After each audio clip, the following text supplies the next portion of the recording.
श्रीलक्ष्मी अष्टोत्तर शतनाम स्तोत्रम्। देव्युवाच देवदेव महादेव त्रिकालज्ञ महेश्वर करुणाकर देवेश भक्तानुग्रहकारक। अष्टोत्तरशतं लक्षम्याः श्रोतुमिच्छामि तत्त्वतः। ईश्वर उवाच देवी साधो महाभागे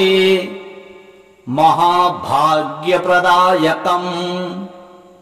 सर्वैश्वर्यकरं पुण्यम् सर्वपापप्रणाशनम् सर्वदारिद्र्यशमनम् श्रवणाद् भुक्तिमुक्तिदम् राजवश्यकरम् दिव्यम् गुह्यात् गुह्यतरम् परम् दुर्लभम् सर्वदेवानाम् चतुष्षष्टिकलास्पदम् पद्मादीनाम् वरान्तानाम् निधीनाम् नित्यदायकम् समस्तदेव संसेव्यम् अणिमाध्यष्टसिद्धिदम् किमत्र बहुनोक्तेन देवी प्रत्यक्षदायकम् तव प्रीत्याद्य वक्ष्यामि समाहितमना शृणु।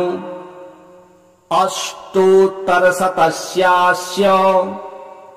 महालक्ष्मीस्तु देवता क्लीं बीजपदमित्युक्तम् शक्तिस्तु भुवनेश्वरी अङ्गन्यासः करन्यासः स इत्यादि प्रकीर्तितः। ध्यानम् वन्दे पद्मकराम् प्रसन्नवदनाम् सौभाग्यदाम् भाग्यदाम् हस्ताभ्याम् अभयप्रदाम् मणिगणैः नानाविधैः भूषिताम् भक्ताभीष्टफलप्रदाम् हरिहर ब्रह्मादिभिः सेविताम् पार्श्वे पङ्कजशङ्खपद्मनिधिभिः युक्ताम् सदा शक्तिभिः सरसिजनिलये सरोजहस्ते धवलतरान् सुखगन्धमाल्यशोभे भगवति हरिवल्लभे मनोज्ञे त्रिभुवन भूतिकरि प्रसीद मह्यम्। ॐ प्रकृतिम् विकृतिम् विद्याम् सर्वभूतहितप्रदाम् श्रद्धाम् विभूतिम् सुरभिम् नमामि परमात्मिकम्। वाचम् पदमालयाम् पदमाम् शुचिम् स्वाहाम् स्वधाम् सुधाम् धन्याम् हिरण्यमयीम् लक्ष्मीम् नित्यपुष्टाम् विभावरीम् अदितिम् च दितिम् दीप्ताम् वसुधाम् वसुधारिणीम् नमामि कमलाम् कान्ताम् क्षमाम् क्षीरोदसम्भवाम् अनुग्रहपराम् बुद्धिम् अनघाम् हरिवल्लभाम् अशोकाममृताम् दीप्ताम् लोकशोकविनाशिनीम् नमामि धर्मनिलयाम् करुणाम् लोकमातरम् पद्मप्रियाम् पद्महस्ताम् पद्माक्षीम् पद्मसुन्दरीम् पद्मोद्भवाम् पद्ममुखीम् पद्मनाभप्रियाम् रमाम् पद्ममालाधराम् देवीम् पद्मिनीम् पद्मगन्धिनीम् पुण्यगन्धाम् सुप्रसन्नाम् प्रसादाभिमुखीम् प्रभाम् नमामि चन्द्रवदनाम् चन्द्राम् चन्द्रसहोदरीम् चतुर्भुजाम् चन्द्ररूपाम् इन्दिरामिन्दुशीतलाम् आह्लादजननीम् पुष्टिम् शिवाम् शिवकारीम् सतीम् विमलाम् विश्वजननीम् तुष्टिम् दारिद्र्यनाशिनीम् प्रीतिपुष्करिणीम् शान्ताम् सकलमाल्याम्बराम् श्रियम् भास्करीम् बिल्वनिलयाम् वरारोहाम् यशस्विनीम् वसुन्धरामुदाराङ्गाम् हरिणीम् हेममालिनीम् धनधान्यकरीम् सिद्धिम् स्त्रैण सौम्याम् शुभप्रदाम् नृपवेश्मगतानन्दाम् वरलक्ष्मीम् वसुप्रदाम् शुभाम् हिरण्यप्राकाराम् समुद्रतनयाम् जयाम् नमामि मङ्गलाम् देवीम् विष्णुवक्षस्थलस्थिताम् विष्णुपत्नीम् प्रसन्नाक्षीम् नारायणसमाश्रिताम् दारिद्र्यध्वंसिनीम् देवीम्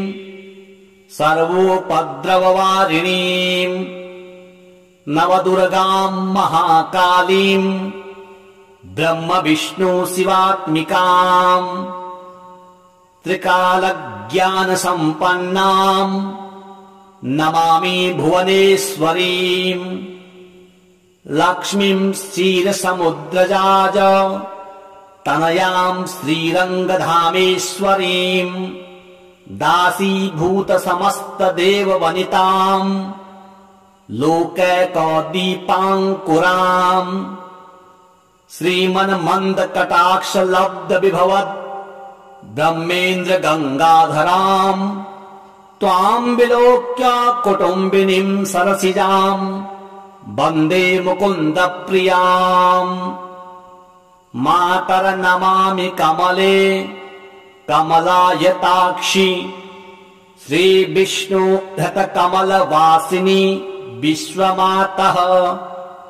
क्षीरोदजे कमल कोमल गर्भ गौरी लक्ष्मी प्रसीद सततम् समताम् शरण्ये त्रिकालम् यो जपेत् विद्वान् सनमासम् विजितेन्द्रियः दारिद्र्यध्वंसनम् कृत्वा सर्वमाप्नोत् यत्नतः देवी नाम सहस्रेषु पुण्यम् अष्टोत्तरम् शतम् येन श्रियमवाप्नोति कोटिजन्म दरिद्रतः भृगुवारे शतम् धीमान् पठेत् वत्सरमात्रकम् अष्टैश्वर्यभवाप्नोति कुबेर इव भूतले दारिद्र्यमोचनम् नाम स्तोत्रम् अम्बापरम् शतम् येन स्त्रियमवाप्नोति कोटिजन्म दरिद्रतः भुक्त्वा तु विपुलान् भोगान् सायुज्यमाप्नुयात् प्रातः काले पठेन्नित्यम् सर्वदुःखोपशान्तये पठन्तो चिन्तयेद्देवीम् सर्वाभरण देव्युवाच देव देव महादेव त्रिकालज्ञ महेश्वर करुणाकर देवेश भक्तानुग्रहकारक अष्टोत्तरशतम् लक्षम्याः श्रोतुमिच्छामि तत्त्वतः। ईश्वर उवाच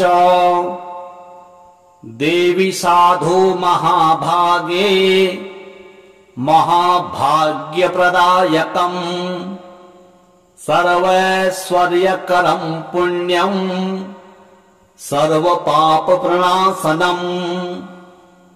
सर्वदारिद्र्यशमनम् श्रवणाद्भुक्तिमुक्तिदम् राजवस्यकरम् दिव्यम् गुह्यात् गुह्यतरम् परम् दुर्लभम् सर्वदेवानाम् चतुष्षष्टिकलास्पदम् पद्मादीनाम् वरान्तानाम् निधीनाम् नित्यदायकम् समस्तदेव संसेव्यम् अणिमाध्यष्टसिद्धिदम् किमत्र बहुनोक्तेन देवी प्रत्यक्षदायकम् तव प्रीत्याद्य वक्ष्यामि समाहितमना शृणु अष्टोत्तरशतस्यास्य महालक्ष्मीस्तु देवता क्लीं बीजपदमित्युक्तम् शक्तिस्तु भुवनेश्वरी अङ्गन्यासः करन्यासः स इत्यादि प्रकीर्तितः ध्यानम् वन्दे पद्मकराम् प्रसन्नवदनाम् सौभाग्यदाम् भाग्यदाम् हस्ताभ्याम् अभयप्रदाम् मणिगणैः नानाविधः भूषिताम् भक्ताभीष्टफलप्रदाम् हरिहर ब्रह्मादिभिः सेविताम् पार्श्वे पङ्कजशङ्खपद्मनिधिभिः युक्ताम् सदा शक्तिभिः सरसिजनिलये सरोजहस्ते धवलतरान् सुखगन्धमाल्यशोभे भगवति हरिवल्लभे मनोज्ञे त्रिभुवन भूतिकरि प्रसीद मह्यम्। ॐ प्रकृतिं विकृतिं विद्याम् सर्वभूतहितप्रदाम् श्रद्धां विभूतिं सुरभिं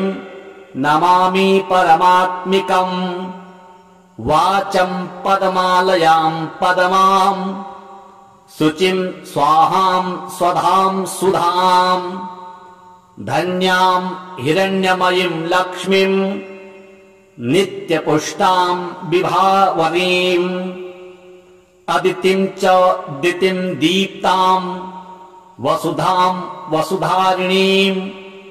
नमामि कमलां कान्तां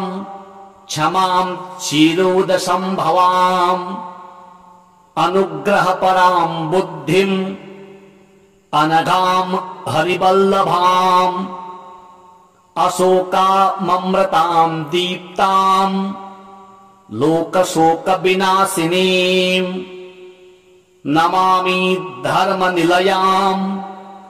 करुणां लोकमातरम् पद्मप्रियां पद्महस्तां पद्माक्षीं पद्मसुन्दरीं पद्मोद्भवां पद्ममुखीं पद्मनाभप्रियां रमां पद्ममालाधरां देवीं पद्मिनीं पद्मगन्धिनीं पुण्यगन्धां सुप्रसन्नां प्रसादाभिमुखीं प्रभां नमामि चन्द्रवदनां चन्द्रां चन्द्रसहोदरीं चतुर्भुजां चन्द्ररूपां इन्दिरामिन्दुशीतलाम् आह्लादजननीं पुष्टिं शिवाम् शिवकारीम् सतीम् विमलाम् विश्वजननीम् तुष्टिम् दारिद्र्यनाशिनीम् प्रीतिपुष्करिणीम् शान्ताम् सकलमाल्याम्बराम् श्रियम् भास्करीम् बिल्वनिलयाम् वरारोहाम् यशस्विनीम्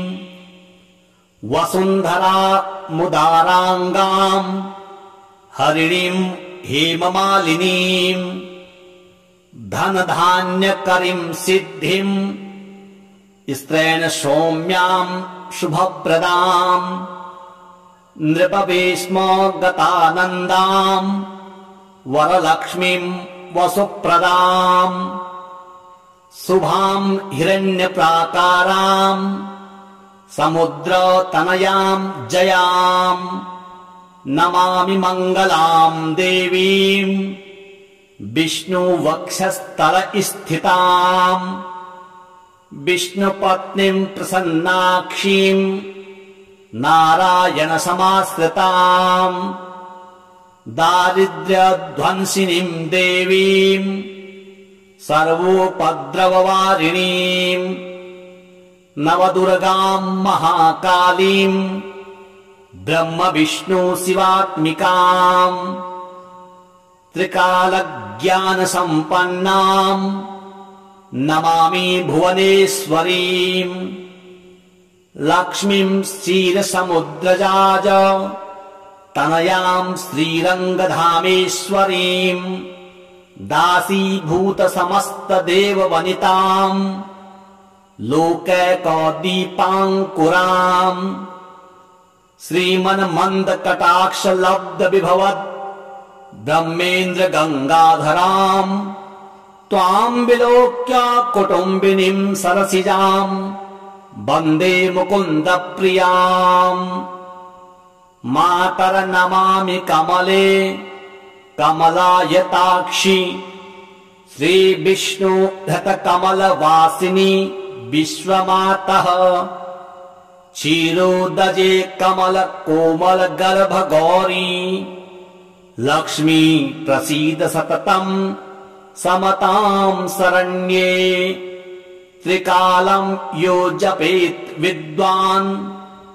सनमासम् विजितेन्द्रियः दारिद्र्यध्वंसनम् कृत्वा सर्वमाप्नोति यत्नतः देवी नाम सहस्रेषु पुण्यम् अष्टोत्तरम् शतम् येन श्रियमवाप्नोति कोटिजन्म दरिद्रतः भृगुवारे शतम् धीमान् पठेत् वत्सरमात्रकम् अष्टैश्वर्यभवाप्नोति कुबेर इव भूतले दारिद्र्यमोचनम् नाम स्तोत्रम् अम्बापरम् शतम् येन स्त्रियमवाप्नोति कोटिजन्म दरिद्रतः भुक्त्वा तु विपुलान् भोगान् सायुज्यमाप्नुयात् प्रातः काले पठेन्नित्यम् सर्वदुःखोपशान्तये पठन्तो चिन्तयेद्देवीम् सर्वाभरण देव्युवाच देवदेव महादेव त्रिकालज्ञ महेश्वर करुणाकर देवेश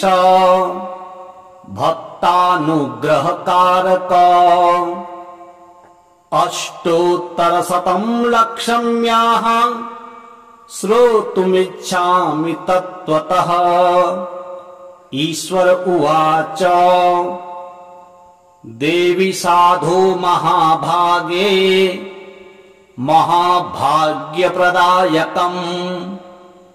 सर्वैश्वर्यकरम् पुण्यम् सर्वपापप्रणाशनम् सर्वदारिद्र्यशमनम् श्रवणाद् भुक्ति मुक्तिदम् राजवस्य करम् दिव्यम् गुह्यात् गुह्यतरम् परम् दुर्लभम् सर्वदेवानाम् चतुष्षष्टिकलास्पदम् पद्मादीनाम् वरान्तानाम् निधीनाम् नित्यदायकम् समस्तदेव संसेव्यम् अणिमाध्यष्टसिद्धिदम् किमत्र बहुनोक्तेन देवी प्रत्यक्षदायकम् तव प्रीत्याद्य वक्ष्यामि समाहितमना शृणु अष्टोत्तरशतस्यास्य महालक्ष्मीस्तु देवता क्लीं बीजपदमित्युक्तम् शक्तिस्तु भुवनेश्वरी अङ्गन्यासः करन्यासः स इत्यादि प्रकीर्तितः ध्यानम् वन्दे पद्मकराम् प्रसन्नवदनाम् सौभाग्यदाम् भाग्यदाम् हस्ताभ्याम् अभयप्रदाम् मणिगणैः नानाविधैः भूषिताम् भक्ताभीष्टफलप्रदाम् हरिहर ब्रह्मादिभिः सेविताम् पार्श्वे पङ्कजशङ्खपद्मनिधिभिः युक्ताम् सदा शक्तिभिः सरसिजनिलये सरोजहस्ते धवलतरान् सुखगन्धमाल्यशोभे भगवति हरिवल्लभे मनोज्ञे त्रिभुवन भूतिकरि प्रसीद मह्यम् ॐ प्रकृतिम् विकृतिम् विद्याम् सर्वभूतहितप्रदाम् श्रद्धाम् विभूतिम् सुरभिम् नमामि परमात्मिकम् वाचम् पदमालयाम् पदमाम् शुचिम् स्वाहाम् स्वधाम् सुधाम् धन्याम् हिरण्यमयीम् लक्ष्मीम् नित्यपुष्टाम् विभावरीम् अदितिम् च दितिम् दीप्ताम्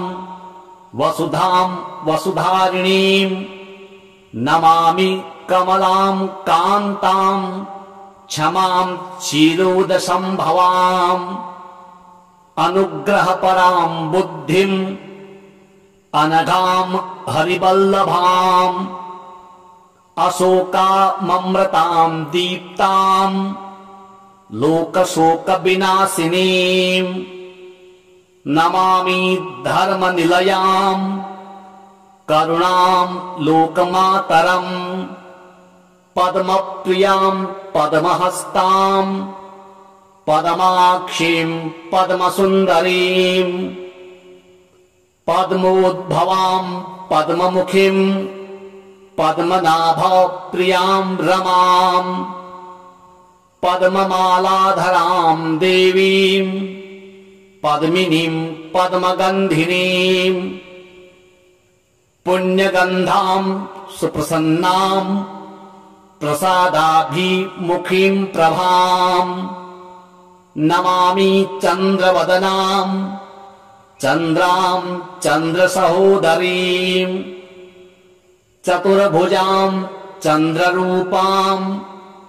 इन्दिरामिन्दुशीतलाम् आह्लादजननीम् पुष्टिम्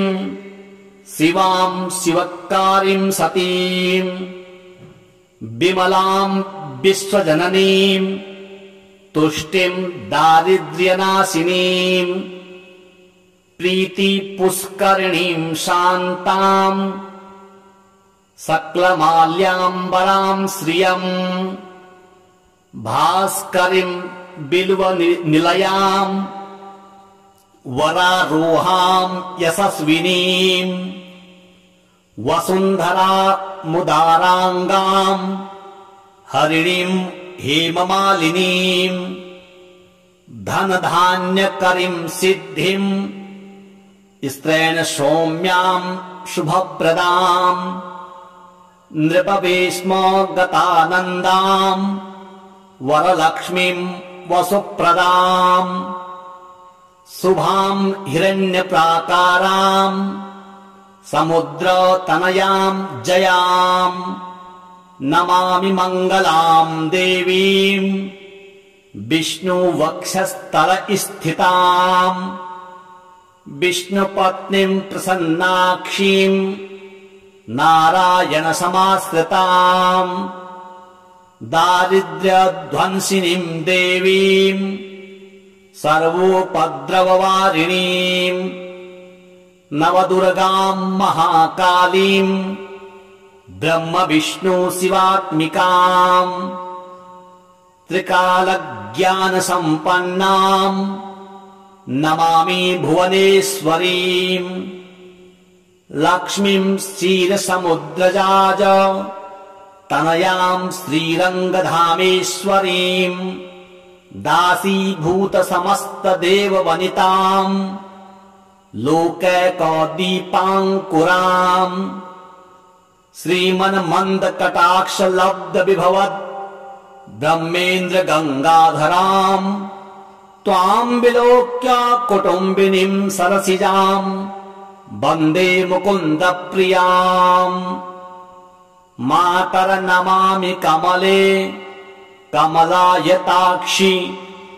श्रीविष्णु धृतकमलवासिनि विश्वमातः क्षीरोदजे कमल कोमल गर्भ गौरी लक्ष्मी प्रसीद सततम् समताम् शरण्ये त्रिकालम् यो जपेत् विद्वान्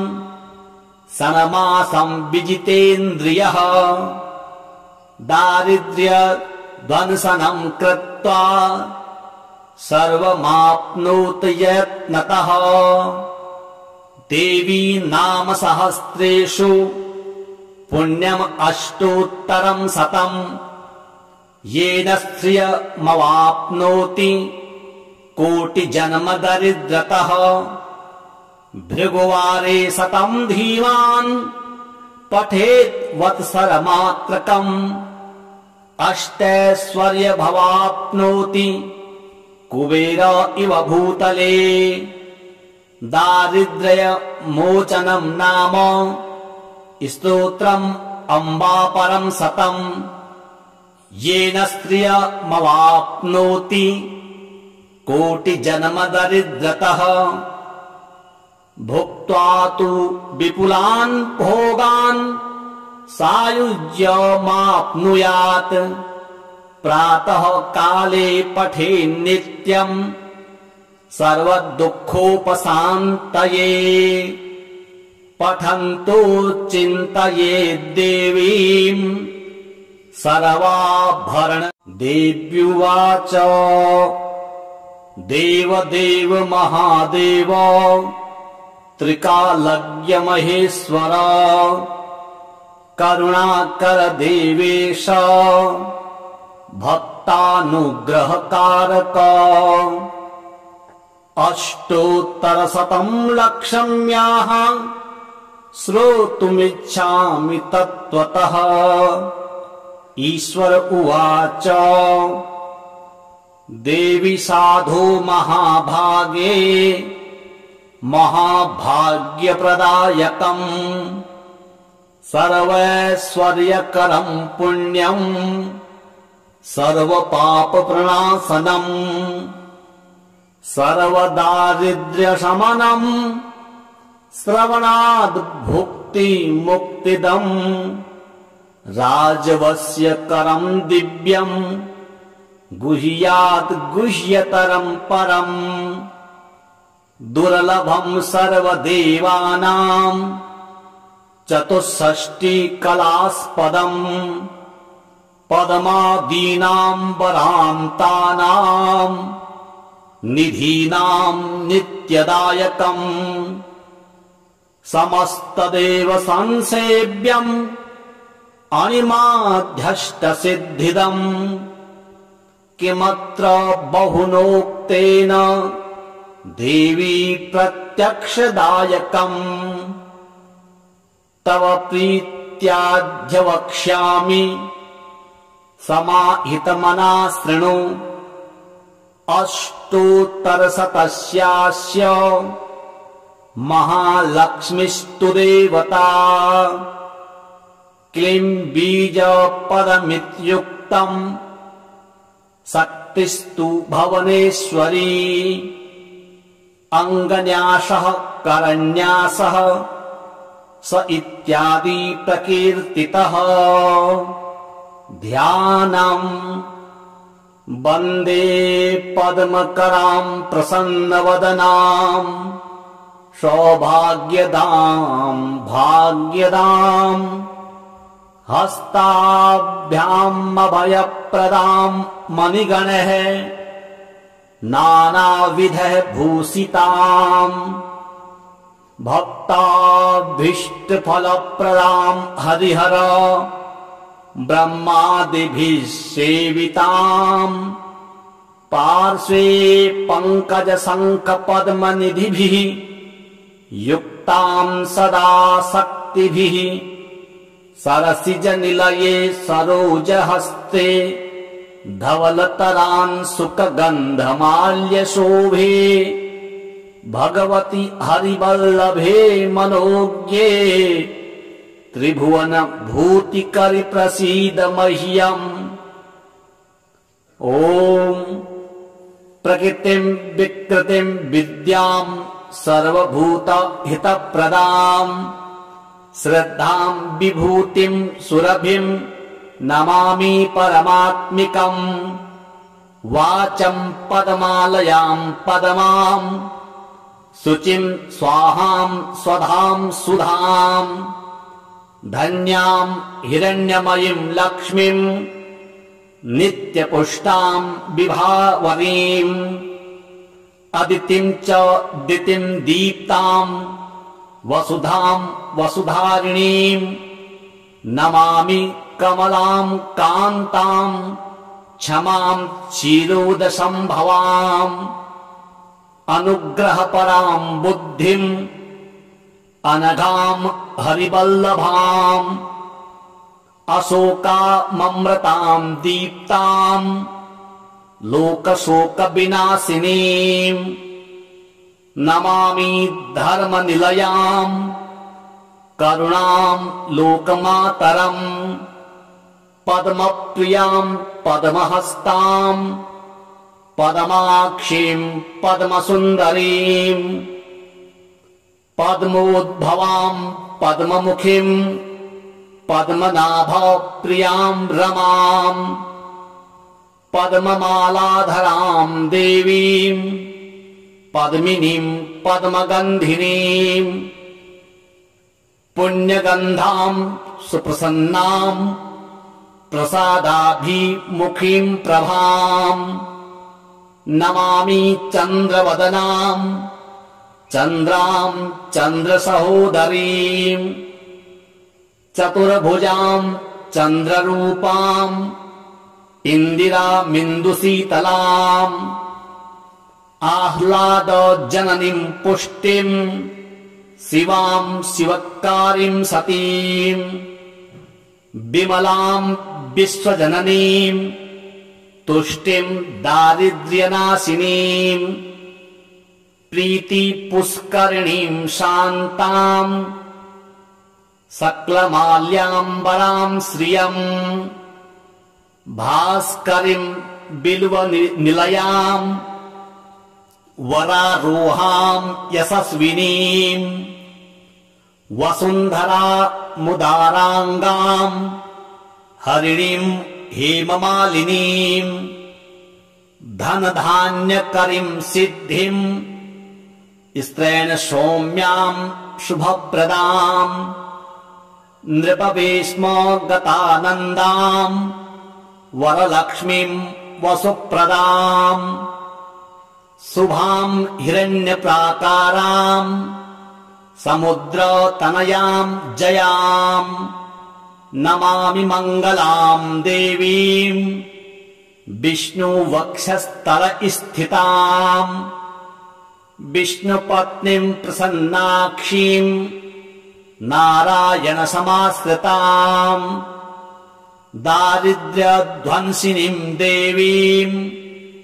सर्वोपद्रववारिणीम् नवदुर्गाम् महाकालीम् ब्रह्म विष्णु शिवात्मिकाम् त्रिकालज्ञानसम्पन्नाम् नमामि भुवनेश्वरीम् लक्ष्मीम् क्षीरसमुद्रजाज तनयाम् श्रीरङ्गधामेश्वरीम् दासीभूतसमस्तदेववनिताम् लोकैकदीपाङ्कुराम् श्रीमन्मन्दकटाक्षलब्धविभवद् ब्रह्मेन्द्र गङ्गाधराम् त्वाम् विलोक्य कुटुम्बिनीम् सरसिजाम् वन्दे मुकुन्द प्रियाम् मातर नमामि कमले कमलायताक्षि श्रीविष्णु धृतकमलवासिनि विश्वमातः क्षीरोदजे कमल कोमल गर्भ गौरी लक्ष्मी प्रसीद सततम् समताम् शरण्ये त्रिकालम् यो जपेत् विद्वान् सनमासम् विजितेन्द्रियः दारिद्र्यध्वंसनम् कृत्वा सर्वमाप्नोत् यत्नतः देवी नाम सहस्रेषु पुण्यम् अष्टोत्तरम् शतम् येन श्रियमवाप्नोति कोटिजन्म दरिद्रतः भृगुवारे शतम् धीमान् पठेत् वत्सरमात्रकम् अष्टैश्वर्यभवाप्नोति कुबेर इव भूतले दारिद्र्यमोचनम् नाम स्तोत्रम् अम्बापरम् शतम् येन स्त्रियमवाप्नोति कोटिजन्म दरिद्रतः भुक्त्वा तु विपुलान् भोगान् सायुज्यमाप्नुयात् प्रातः काले पठेन्नित्यम् सर्वदुःखोपशान्तये पठन्तो चिन्तयेद्देवीम् सर्वाभरण देव्युवाच देवदेव महादेव त्रिकालज्ञ महेश्वर करुणाकर देवेश भक्तानुग्रहकारक अष्टोत्तरशतम् लक्ष्म्याः श्रोतुमिच्छामि तत्त्वतः ईश्वर उवाच देवी साधो महाभागे महाभाग्यप्रदायकम् सर्वैश्वर्यकरम् पुण्यम् सर्वपापप्रणाशनम् सर्वदारिद्र्यशमनम् श्रवणाद् भुक्तिमुक्तिदम् राजवस्यकरम् दिव्यम् गुह्यात् गुह्यतरम् परम् दुर्लभम् सर्वदेवानाम् चतुष्षष्टिकलास्पदम् पद्मादीनाम् वरान्तानाम् निधीनाम् नित्यदायकम् समस्तदेव संसेव्यम् अणिमाध्यष्टसिद्धिदम् किमत्र बहुनोक्तेन देवी प्रत्यक्षदायकम् तव प्रीत्याद्य वक्ष्यामि समाहितमना शृणु अष्टोत्तरशतस्यास्य महालक्ष्मीस्तु देवता क्लीं बीजपदमित्युक्तम् शक्तिस्तु भुवनेश्वरी अङ्गन्यासः करन्यासः स इत्यादि प्रकीर्तितः ध्यानम् वन्दे पद्मकरां प्रसन्नवदनां सौभाग्यदां भाग्यदां हस्ताभ्याम् अभयप्रदां मणिगणैः नानाविधैः भूषिताम् भक्ताभीष्टफलप्रदां हरिहर ब्रह्मादिभिः सेविताम् पार्श्वे पङ्कजशङ्खपद्मनिधिभिः युक्तां सदा शक्तिभिः सरसिजनिलये सरोजहस्ते धवलतरांशुकगन्धमाल्यशोभे भगवति हरिवल्लभे मनोज्ञे त्रिभुवन भूतिकरि प्रसीद मह्यम् ॐ प्रकृतिं विकृतिं विद्यां सर्वभूत हितप्रदां श्रद्धां विभूतिं सुरभिं नमामि परमात्मिकम् वाचं पदमालयां पदमां शुचिं स्वाहां स्वधां सुधां धन्यां हिरण्यमयीं लक्ष्मीं नित्यपुष्टां विभावरीम् अदितिं च दितिं दीप्तां वसुधां वसुधारिणीं नमामि कमलां कान्तां क्षमां क्षीरोदसंभवाम् अनुग्रहपरां बुद्धिं अनघां हरिवल्लभाम् अशोकाममृतां दीप्तां लोकशोकविनाशिनीं नमामि धर्मनिलयां करुणां लोकमातरम् पद्मप्रियां पद्महस्तां पद्माक्षीं पद्मसुन्दरीं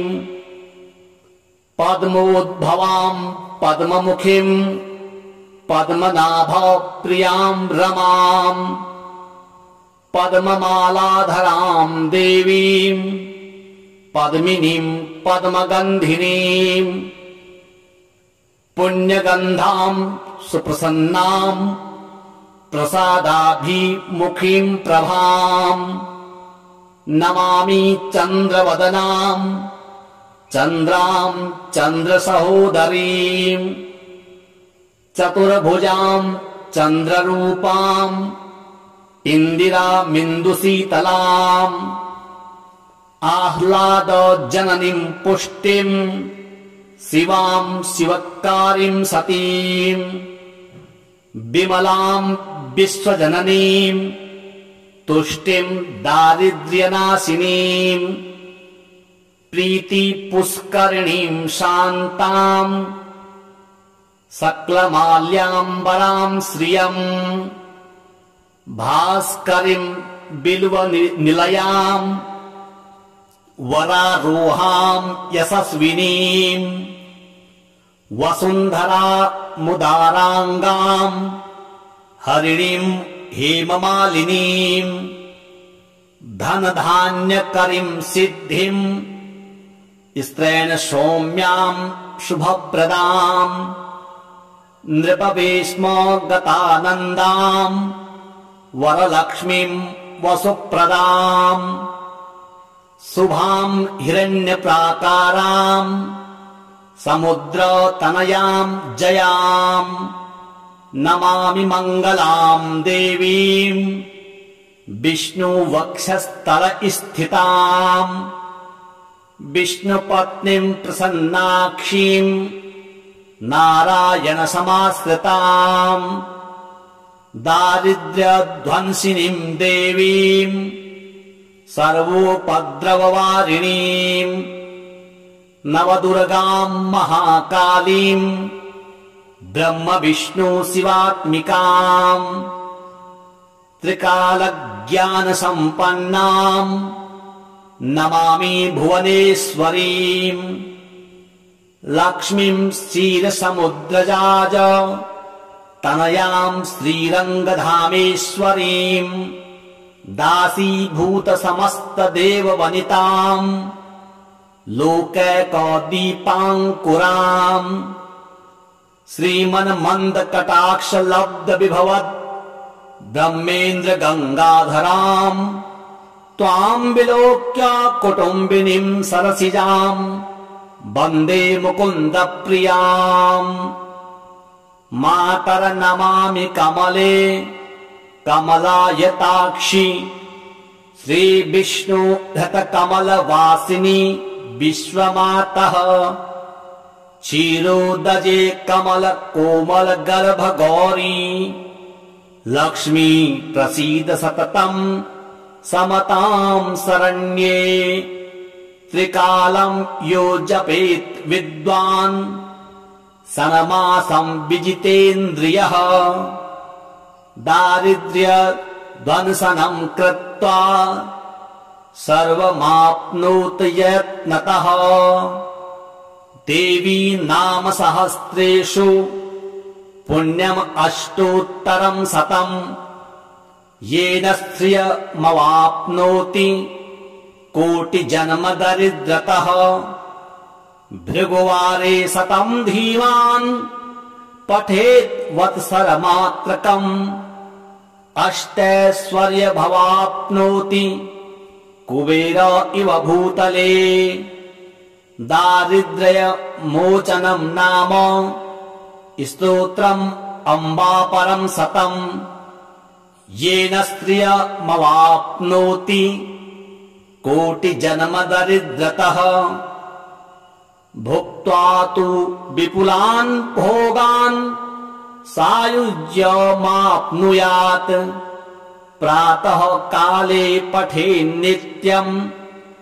सर्वदुःखोपशान्तये पठन्तो चिन्तयेद्देवीम् सर्वाभरण देव्युवाच देव देव महादेव त्रिकालज्ञ महेश्वर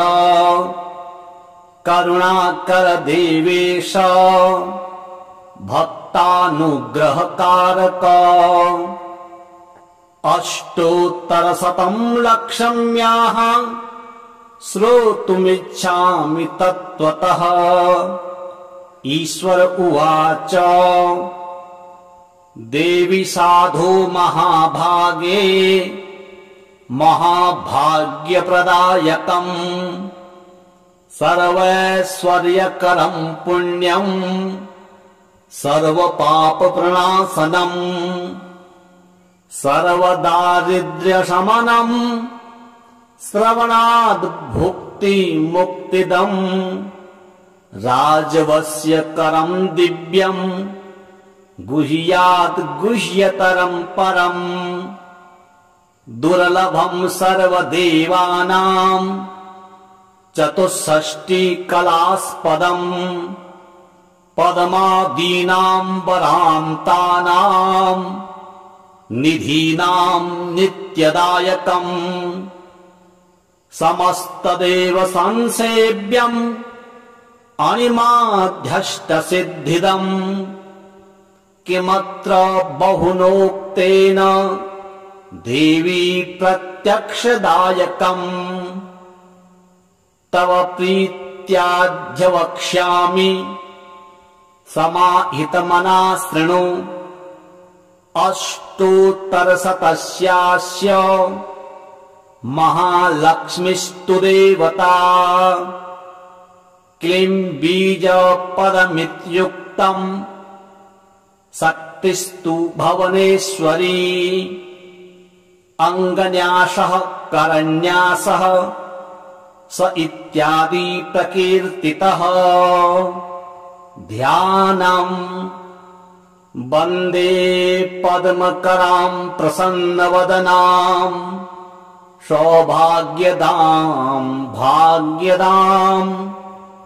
हस्ताभ्याम् अभयप्रदां मणिगणैः नानाविधः भूषिताम् भक्ताभीष्टफलप्रदां हरिहर ब्रह्मादिभिः सेविताम् पार्श्वे पङ्कजशङ्खपद्मनिधिभिः युक्तां सदा शक्तिभिः सरसिजनिलये सरोजहस्ते धवलतरांशुकगन्धमाल्यशोभे भगवति हरिवल्लभे मनोज्ञे त्रिभुवनभूतिकरि प्रसीद मह्यम्। ॐ प्रकृतिं विकृतिं विद्यां सर्वभूतहितप्रदां श्रद्धां विभूतिं सुरभिं नमामि परमात्मिकम्। वाचं पदमालयां पदमां शुचिं स्वाहां स्वधां सुधां धन्यां हिरण्यमयीं लक्ष्मीं नित्यपुष्टां विभावरीम् अदितिं च दितिं दीप्तां वसुधां वसुधारिणीं नमामि कमलां कान्तां क्षमां क्षीरोदसंभवाम् अनुग्रहपरां बुद्धिं अनघां हरिवल्लभाम् अशोकाममृतां दीप्तां लोकशोकविनाशिनीं नमामि धर्मनिलयां करुणां लोकमातरम् पद्मप्रियां पद्महस्तां पद्माक्षीं पद्मसुन्दरीं पद्मोद्भवां पद्ममुखीं पद्मनाभप्रियां रमां पद्ममालाधरां देवीं पद्मिनीं पद्मगन्धिनीं पुण्यगन्धां सुप्रसन्नां प्रसादाभिमुखीं प्रभां नमामि चन्द्रवदनां चन्द्रां चन्द्रसहोदरीं चतुर्भुजां चन्द्ररूपां इन्दिरामिन्दुशीतलाम् आह्लादजननीं पुष्टिं शिवां शिवकारीं सतीं विमलां विश्वजननीं तुष्टिं दारिद्र्यनाशिनीं प्रीतिपुष्करिणीं शान्तां सकलमाल्याम्बरां श्रियं भास्करीं बिल्वनिलयां वरारोहां यशस्विनीं वसुन्धरामुदाराङ्गां हरिणीं हेममालिनीं धनधान्यकरीं सिद्धिं स्त्रैण सौम्यां शुभप्रदां नृपवेश्मगतानन्दां वरलक्ष्मीं वसुप्रदां शुभां हिरण्यप्राकारां समुद्रतनयां जयां नमामि मङ्गलां देवीं विष्णुवक्षस्थलस्थितां विष्णुपत्नीं प्रसन्नाक्षीं नारायणसमाश्रितां दारिद्र्यध्वंसिनीं देवीं सर्वोपद्रववारिणीं नवदुर्गां महाकालीं ब्रह्मविष्णुशिवात्मिकां त्रिकालज्ञानसम्पन्नां नमामि भुवनेश्वरीं लक्ष्मीं क्षीरसमुद्रजाज तनयां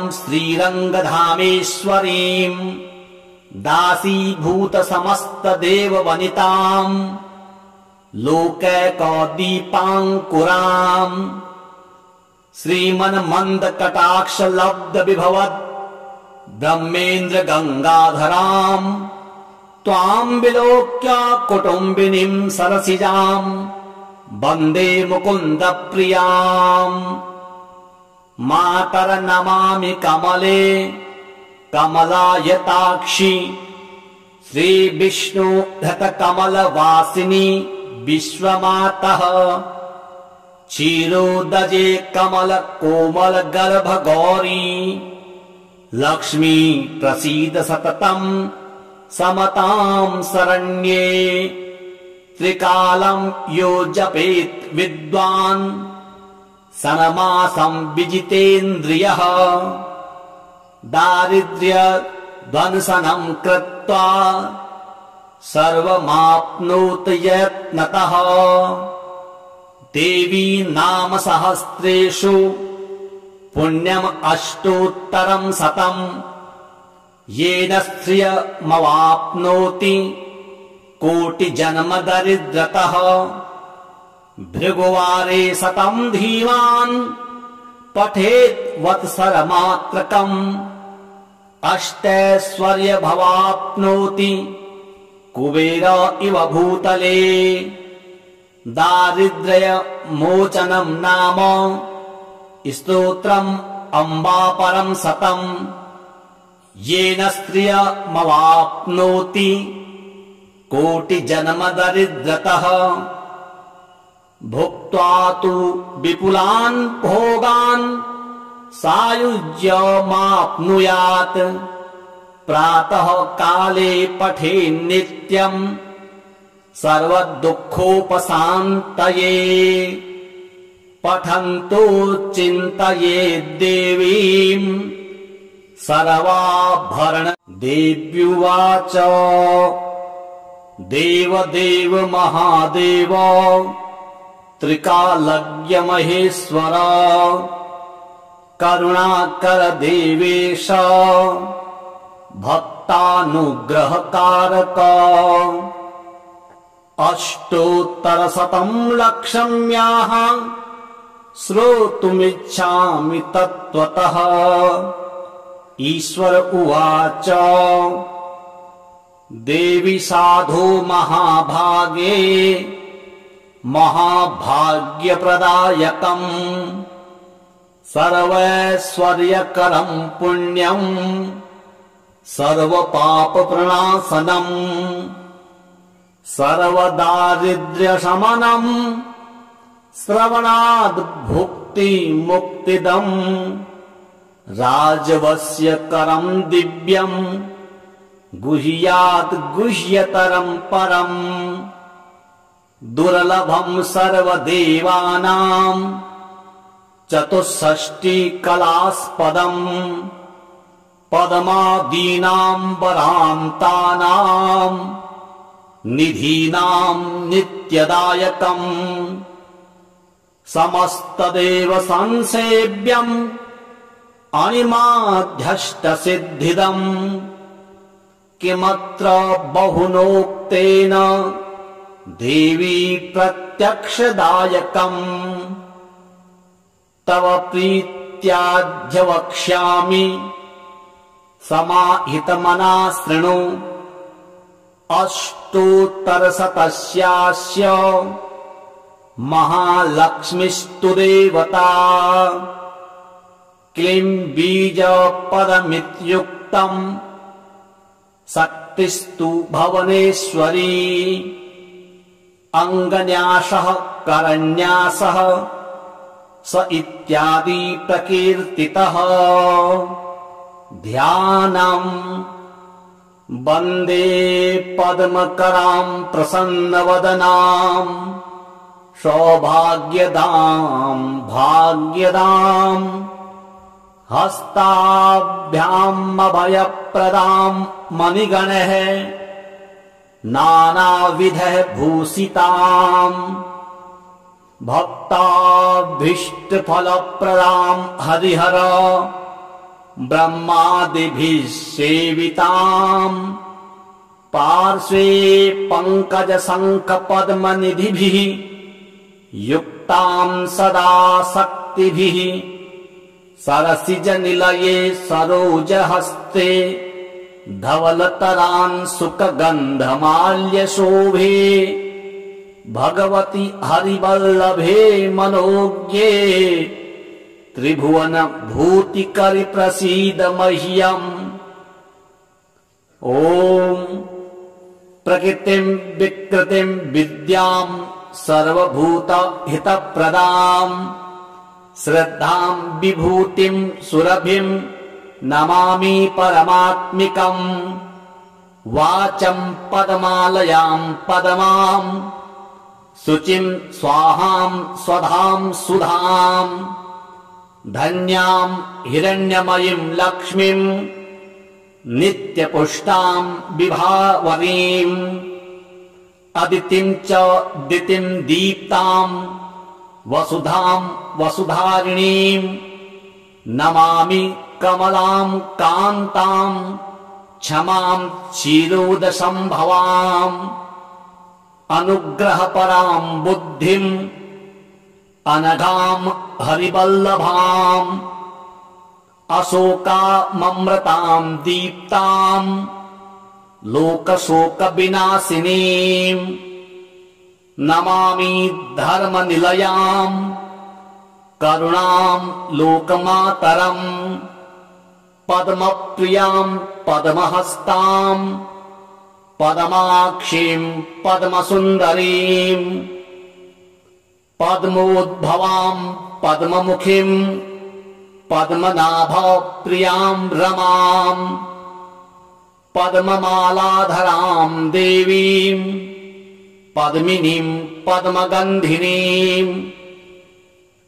पुण्यगन्धां सुप्रसन्नां